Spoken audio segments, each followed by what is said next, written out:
Olá, falar sobre a nossa história como casal não é tão simples como pode parecer. São realmente memórias de um tempo bem difícil, mas felizmente hoje a gente consegue olhar para trás e tirar tantas lições que são capazes inclusive de servir de modelo para muita gente. Eu acredito que tudo começou na minha infância mesmo, né? Eu vim de um lar onde o casamento dos meus pais ele não era um casamento, um modelo ideal de casamento. Meu pai era um homem adúltero, né? Um excelente pai, um homem provedor, um homem trabalhador, honesto, mas infelizmente ele não exercia o papel de marido, né? Com fidelidade, com lealdade. E isso, na verdade, era comum até na família dele, né? Nos irmãos dele, nos meus primos.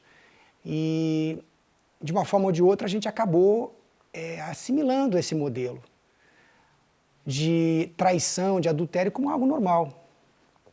E quando eu me casei, quando nós nos casamos, e no primeiro momento a gente morou junto, né? Por muitos anos, por mais ou menos uns 4 ou 5 anos, a gente viveu junto antes de realmente casar.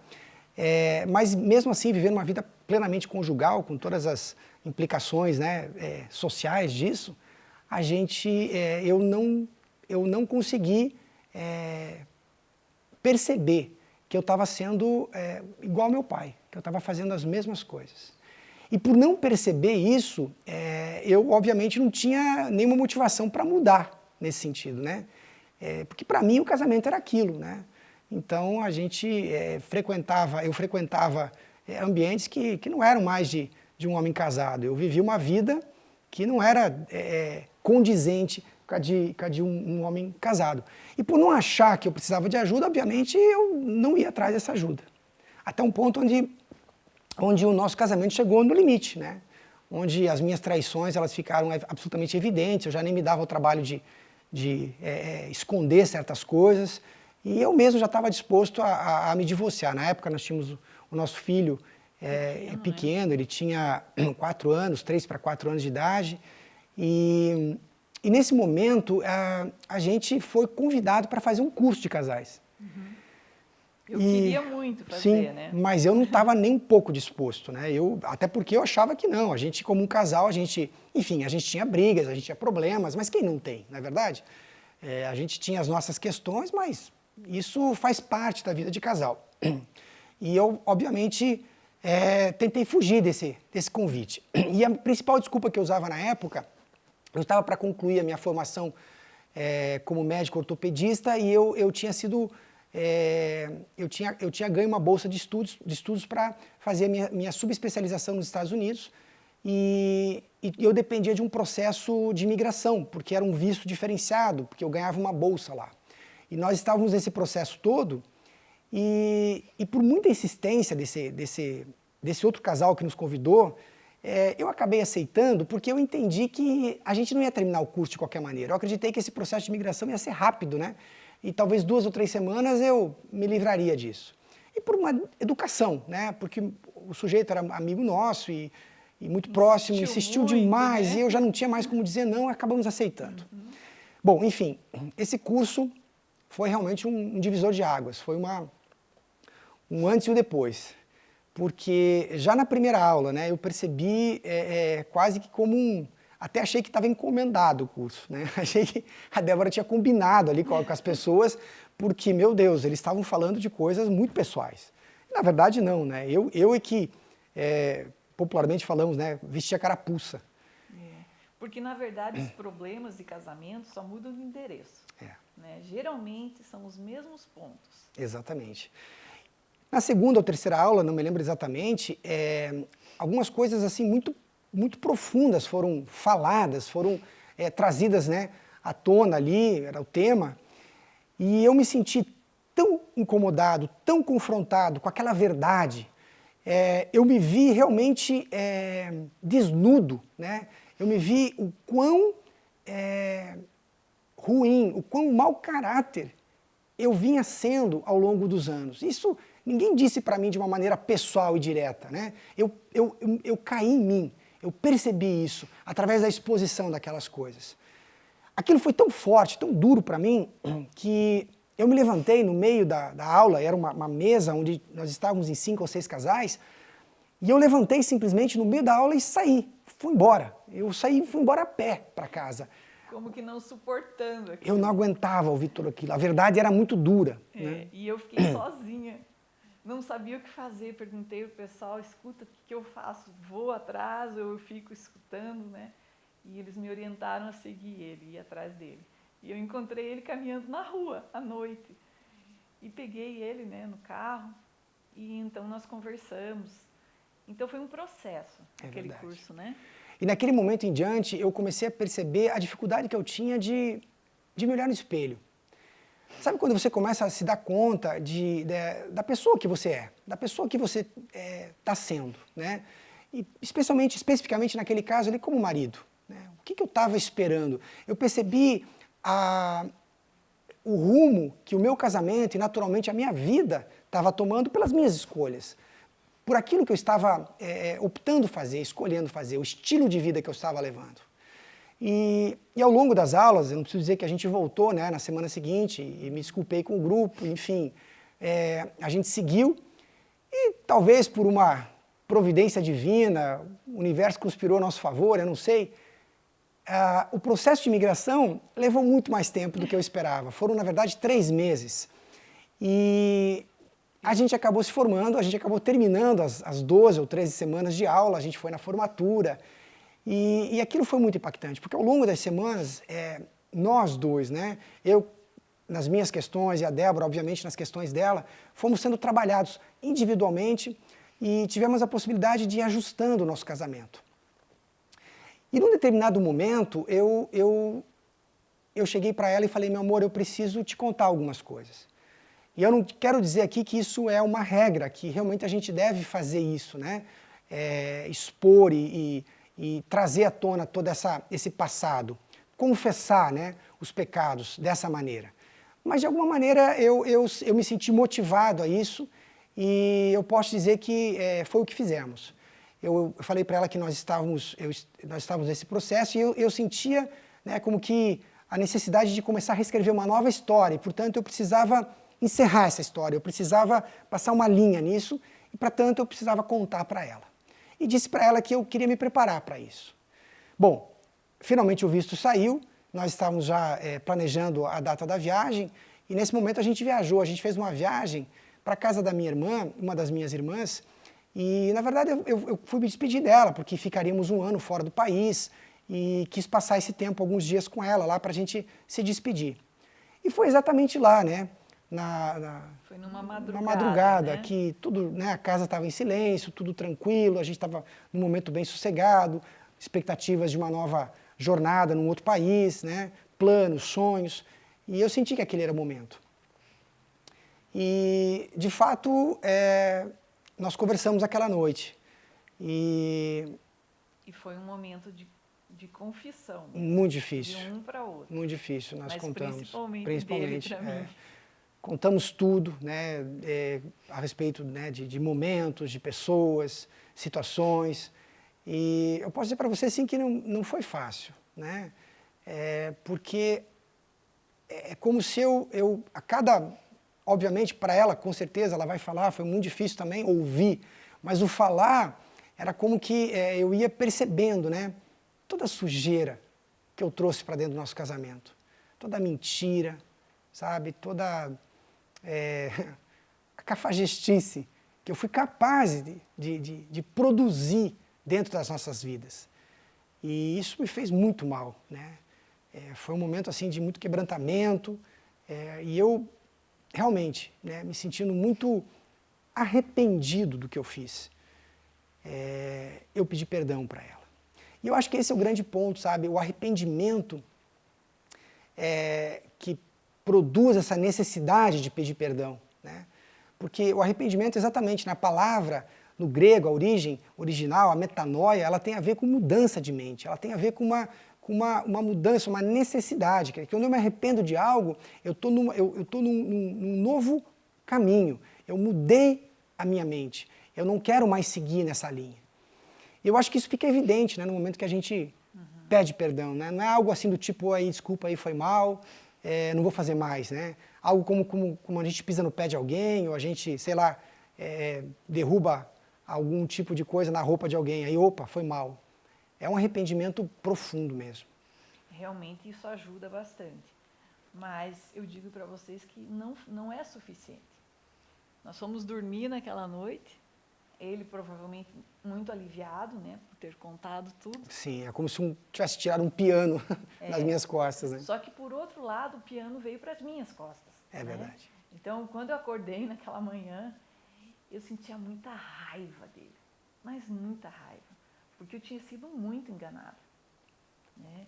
Eu queria matar ele, de tanta raiva que eu tinha. Então eu via que ele tinha se arrependido, né? Ele foi capaz de me contar tudo, mas mesmo assim, são as nossas emoções, né? As nossas emoções afloram, e aquilo aflorou demais, porque eram muitas coisas. Eram pessoas conhecidas, eram mulheres do meu convívio, então a traição não era só dele para mim, mas eram delas para mim também. Então foi muito difícil, muito cruel, né? Me senti humilhada mesmo, né? Trocada, me senti enganada e tantas outras coisas. E também não me perdoava, porque eu pensava, como que eu fui tão burra e tão cega de não ter visto isso tudo debaixo dos meus olhos, né? Foi muito difícil. E ele, por outro lado, quase se arrependeu de ter me contado, né? Porque na manhã seguinte, ela já mudou a conduta comigo. Eu percebi que ela acordou fria, distante, né? E isso me trouxe um sentimento de arrependimento mesmo. Falei, poxa, eu não devia ter contado, porque nós estávamos vivendo certamente um momento de restauração, de reconciliação de tantas as coisas. Mas enfim, né? O leite já estava derramado, né? A gente já tinha feito tudo isso, a gente já tinha caminhado nesse sentido. E eu posso dizer para você que isso não foi uma escolha inconsequente de contar tudo. Nesse momento, a gente estava recebendo bastante ajuda. Sim. A gente tinha uma mentoria, nós tínhamos pessoas que, digamos assim, tinham uma experiência com relacionamentos conjugais que trouxe-nos assim, bastante conselhos sábios de como conduzir, de como agir. Tivemos muito auxílio espiritual. Sem dúvida nenhuma, que foi muito importante para nós nesse momento. Nós precisávamos nos apegar a alguma coisa, nós precisávamos ter força, né? E essa convicção espiritual, de fé, nos trouxe sim muita ajuda, nos trouxe sim bastante esperança, né? De que isso seria possível, sabe? De que existe algo, né, maior trabalhando a nosso favor. Então, sem dúvida nenhuma, isso é um testemunho que precisa ser decidido, contado. Mas o ponto é que isso foi acontecendo, né, ao longo de um tempo. Definitivamente nós voltamos para a nossa cidade, preparamos os detalhes, viajamos. Mas o que eu posso dizer para vocês é que isso não foi uma mudança instantânea, né? Sim, e não foi uma cura para mim instantânea. Mas o perdão é uma coisa que é algo que nós decidimos fazer. E naquele momento da minha vida, eu decidi perdoar ele. Exatamente. A nossa disposição mental era essa, nós queríamos ser felizes, nós queríamos ter um casamento perfeito, nós poderíamos viver isso, mas dependeria das nossas atitudes, né? Sim. Nós chegamos até ali fazendo escolhas e agindo, né, de maneira errada, nós precisávamos mudar. E essa atitude nos levou realmente a começar a perceber, né, toda uma mudança no nosso casamento. Por várias vezes, a Débora ainda tinha, digamos assim, recaídas, né, meu amor? Sim. Momentos eu olhava, em que... às vezes eu acordava, olhava o nosso porta-retrato.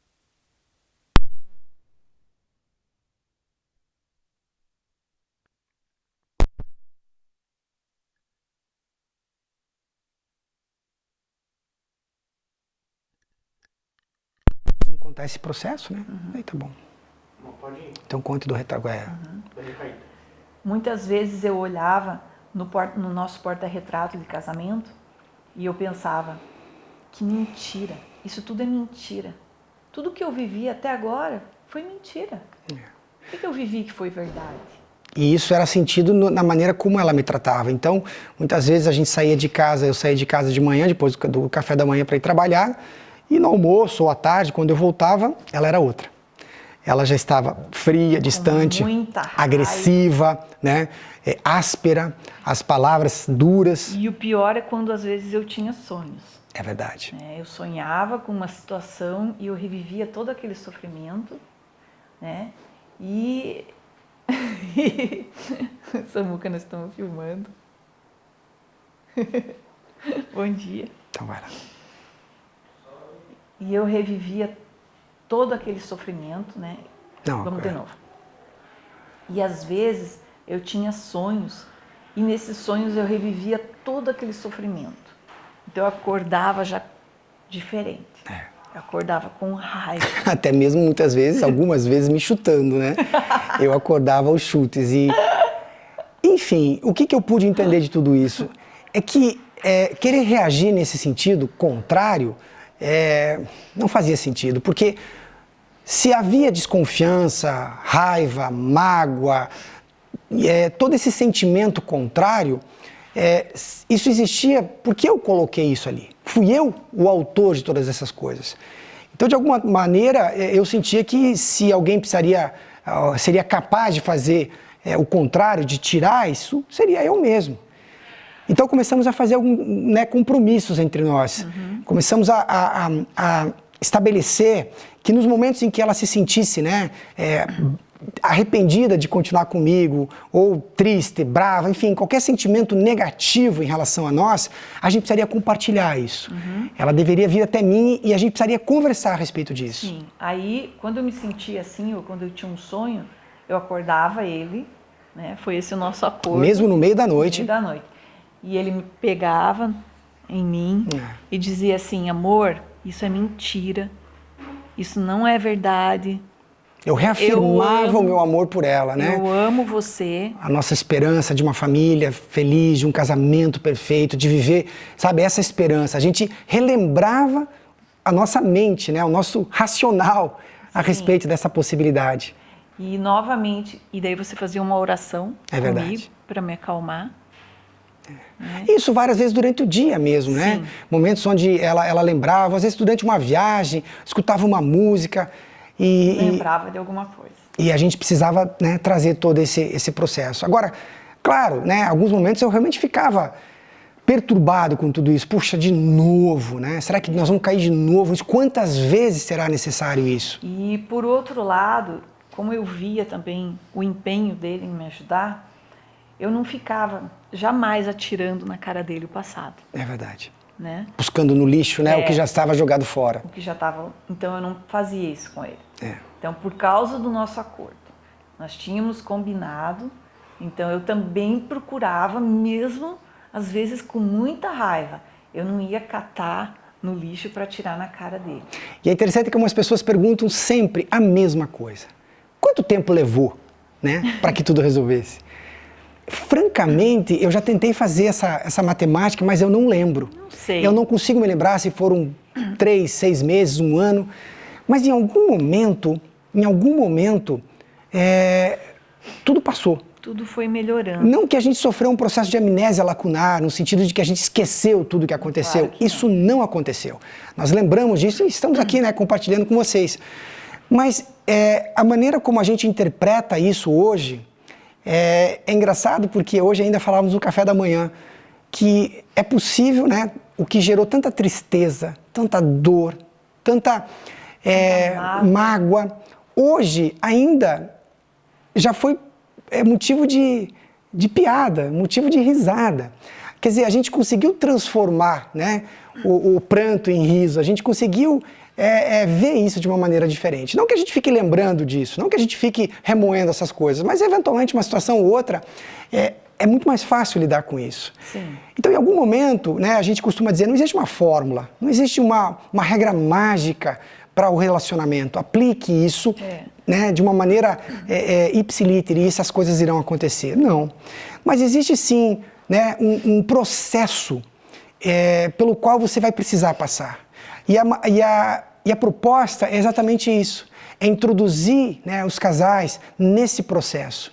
E a maneira como eles podem lidar com ferramentas, ferramentas que você vai ter ali, digamos, na tua caixa, né, para lidar com cada processo, com cada momento, com cada situação, para que de alguma forma uma reforma, uma reestruturação seja feita no relacionamento. E o que a gente vive hoje, né, meu amor, é algo indiscutivelmente muito melhor, muito mais profundo. Hoje nós somos muito mais íntimos, muito mais próximos, muito mais profundos nas nossas emoções, nos nossos relacionamentos diários, né, na questão pessoal do dia a dia. De alguma forma, todo esse processo forjou as nossas emoções de tal maneira que nós realmente nos sentimos inseparáveis. Né? Porque quando a gente supera isso, parece que a gente está em um outro nível, né? Definitivamente. Né? Nós conseguimos hoje lidar, e longe de nós dizer que não, longe de tudo aqui dizer que não temos mais problemas para lidar. E é exatamente isso, né, o ponto de um casamento perfeito. Um casamento perfeito ele não é feito de ausência de brigas, ausência de discussões, ausência de dias difíceis, né? Isso não existe.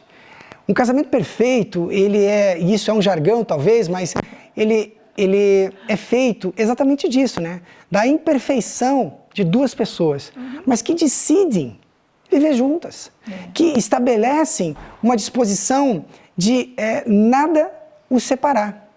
Então hoje as nossas discussões, os nossos atritos, eles não duram mais do que alguns momentos.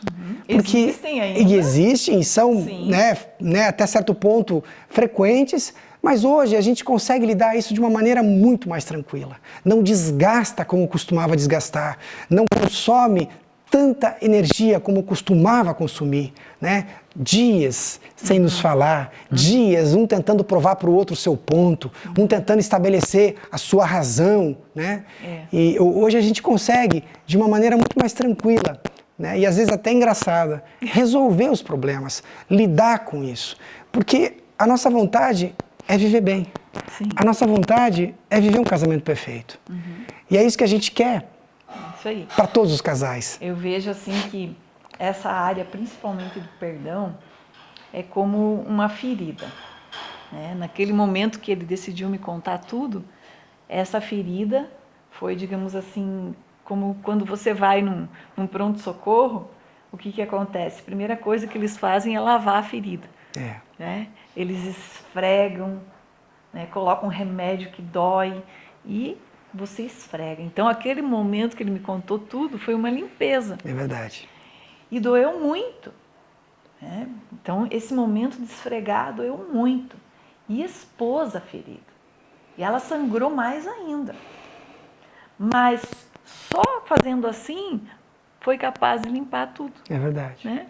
E aí, então, né, foi fechada e foi cicatrizada. E cada pessoa tem um tempo para que haja essa cicatrização. Muitas pessoas demoram mais. É verdade. Não é mesmo? Outras pessoas têm uma resposta rápida. Né? No meu caso, demorou. E aí o que acontece? Às vezes, você mexe aquela ferida e ela sangra de novo. Está com casquinha já, né? E de repente o movimento que você faz, ela sangra de novo. Então é assim, é um processo. Até que venha efetivamente a cicatrização. Cura, e depois de um ano, você vai olhar para aquela ferida e vai ter uma marquinha. E os anos vão passando e de repente ficou aquela marquinha bem superficial, que quase não aparece. Mas você vai lembrar daquela ferida ali. Quando você olhar para ela, olha só, aqui aconteceu isso comigo. E ela é carregada de uma história e de aprendizado. Sim. Né? A gente sabe que o mais importante é a gente aprender com os nossos erros. E definitivamente, né, por mais que cometemos erros ainda, jamais vamos cometer os mesmos erros. Os mesmos, né? E o que a gente deseja para todos os casais, o que a gente deseja realmente é a gente poder, através da nossa história, através de tudo que passamos, enfrentamos e vivemos hoje, poder dividir isso com mais pessoas, com muitas pessoas, para que nós possamos ver realmente, né, casamentos restaurados, famílias felizes, fortes, para que a gente possa experimentar, né, um casamento perfeito. É isso aí. Ok? Te amo. Legal.